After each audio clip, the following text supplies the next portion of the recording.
Okay, perfect. So thank you very much for having me here. It's a pleasure to be talking to you about the polluter pays principle. I want to explain what the European Commission is doing. We are doing a fitness check on the polluter pays principle. This is a really unusual beast for us. We don't normally do these kind of analysis on a principle. But it's a really good time because we're coming to the end of this European Commission mandate. We're starting to think about what will be in the next mandate, as well as us thinking about that, all the political parties are. So it's a good time to have an understanding of what the next steps could be to take the principle forwards. So I think the basics most people probably know. It's in the treaties. The treaties are a wonderful thing because they're very high level, so they give it a lot of power, but they are not very well explained. So it just says we should apply the polluter pays principle. So what does that mean? We have this understanding that the polluter pays principle covers the costs of measures to prevent, control, and remedy both the pollution and the costs it imposes on society.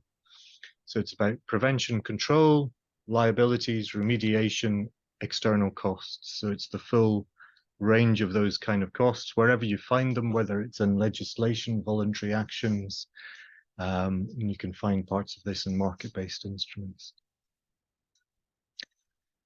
As was just said, we had a very influential report by the European Court of Auditors. It looked at a sample of applications of the polluter pays principle, and I don't think it's a big surprise to anyone who's worked in this area. It found that the coverage and application was incomplete.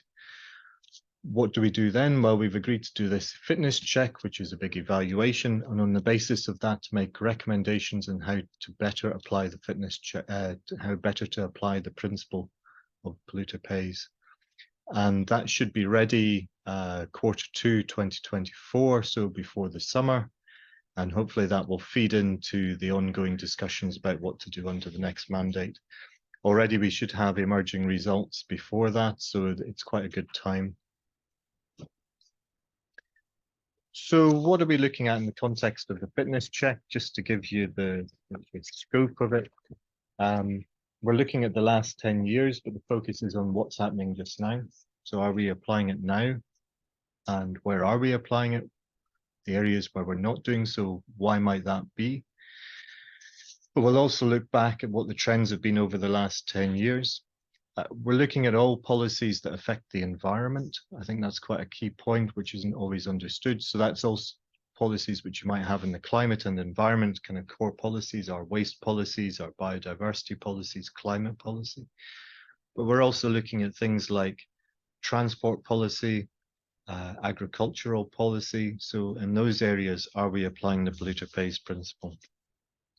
We're looking also at the budgets and the EU funds, which I think is quite an interesting area to look at because we're going to be making proposals on the MFF in the coming years. So in relation to all the funds, those might change. So there's quite a bit of work there. This means that we're looking at around about 80 pieces of legislation. So it's quite a busy schedule, quite a large scope. So we're trying to make sure that we feed off all the pieces of work which are already ongoing. And just look at the question of who pays, not what is necessarily done, but who pays.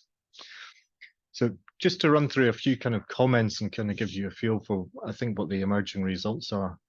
In terms of costs of prevention and control, we see that most of those costs are being met by polluters. So I think over the last 40 odd years, we've got to this point where in general, polluters pay for abatement. There's not many subsidies which go for that. There's not many other people paying for that. This isn't always the case. And I mean, for example, if we look at some of the monitoring and administrative enforcement, sometimes that's paid for by taxpayers and not by polluters. But to a large extent, you can see that the costs of prevention and control are met by polluters. You'll get the slides which have a very nice picture on the environmental protection expenditure statistics. So we like to back things up with figures wherever we can, along with some assessments of what's happening in the individual policy areas to see where it's going. In terms of costs of remediation, I think the picture gets much less rosy, much less positive. So we can see that some remediation costs are met by polluters. We have the Environmental Liability Directive, for example. There's an ongoing evaluation of that. Without wishing to commit to any kind of comments about where that is, you can see that it's not fully implemented or not optimally implemented, and many member states don't report any cases under the Environmental Liability Directive. So we have policies which should lead to remediation measures being met by polluters. That's not always happening. We have some new measures coming in the Directive on Soil Monitoring and Resilience, and it will be interesting to watch that go through co-decision and see what comes out. But in that case, we are saying member states should identify potentially contaminated sites, investigate them and address the risks. So there's an intention there to make sure that someone is paying. The question is who? Is it the states or the polluters? And then we come into the third part, which is the cost of pollution itself, what economists call externalities. So where environmental damage does occur, is there a price mechanism to correct that and reflect it? So whether that's through taxes or charges or the emissions trading scheme, it's not a very positive picture, I think. If I look at air pollution, less than half of the environmental damage costs are met by polluters, for example. And that's probably a higher percentage than we find in most other areas like biodiversity and so on. So despite efforts to bring pricing in and make sure that polluters are paying for environmental damage, and we see that in things like the emissions trading scheme, CBAM, extended producer responsibility schemes, generally speaking, there's a failure to make the polluter pay. So why? There's always the interesting question.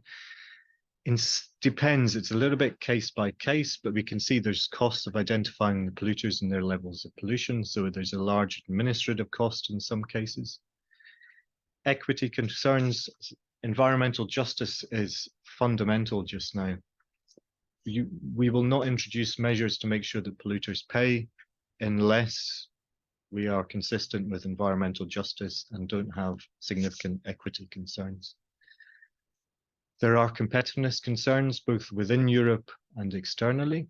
And I think in this context, it's worth stressing it's not necessarily an EU competence. So it's not the level of the European Union. Often it's at the member state level. So the question becomes, how does the EU and the member states work together properly to make sure that we kind of extend this?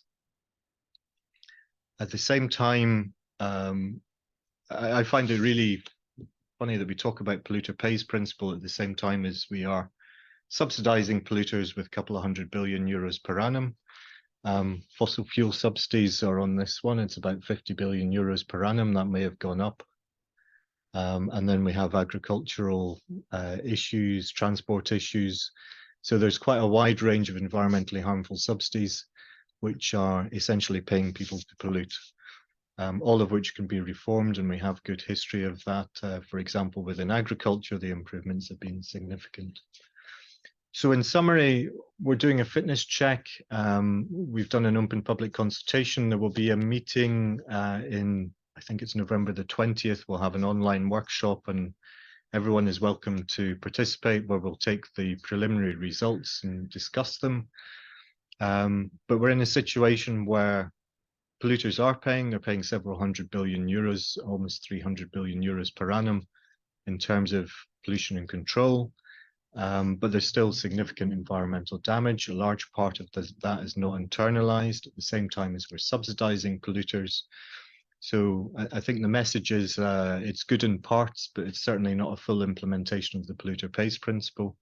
And we should come out with recommendations second quarter of next year, which will feed into the next Commission mandate. So I'll stop there. Thanks. Since Mr. White will be leaving us in a few minutes, maybe we can take a few questions right now. If anyone wants to ask in French, we can also translate. Si quelqu'un me pose une question en français, Bref. In French or English. That works. Wait. Yeah. Can you please introduce yourself, maybe? Of course, my name is Margarita Martins. I work for the European Environmental Bureau, a large network of environmental citizen organizations in Europe and beyond. I would like to maybe just ask if, well, as you said, the result of the fitness check will be recommendations. From our side, we think that might not be enough to ensure proper implementation and even implementation of the principle across the member states. Do you think that will be enough for more assertive legislative action might or should follow? If you don't mind, Stephen, just repeating the question because they might. Okay.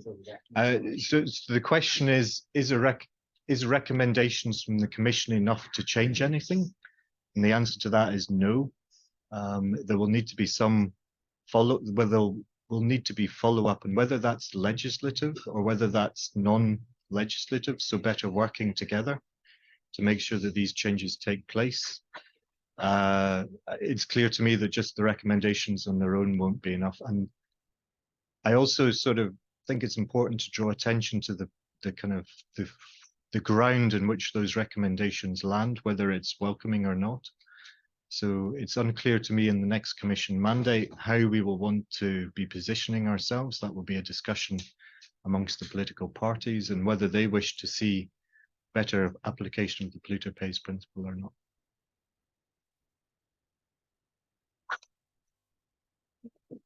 Perhaps two observations, and Nicolas de Sadler from UCL, from Professor of Law.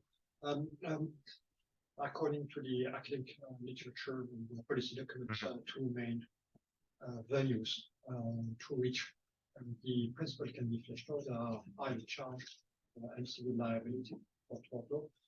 You mentioned the proposal to modify the 2003 directive on excise duties related to energy, with the key stumbling block is unanimity within the Council. And secondly, with respect to civil liability, you mentioned correctly in your slides the directive on environmental liability. This directive is actually addressing much more administrative obligations rather than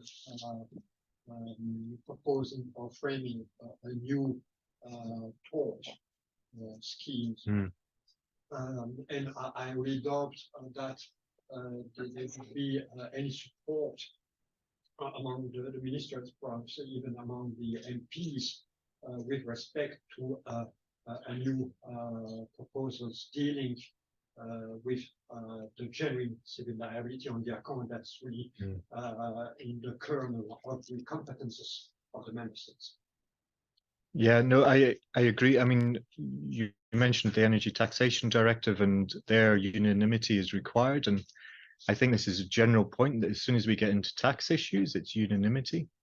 And that makes it rather hard to take forward any environmental taxes. I think that's why we have an emissions trading scheme, because that was under qualified majority voting, and those considerations will go on forward as well. On the Environmental Liability Directive, I agree, it targets certain types of issues and incidents, but it doesn't target others. And this is why I think there's an interesting question about the interaction between EU law and national law, which goes well beyond the Environmental Liability Directive. But in many cases, it's best to address these issues through national law, polluter pays. So the question is, how do you have that interaction between the two levels, which is not easy, and it's not a simple one answer fits all, sadly, for me. Thanks.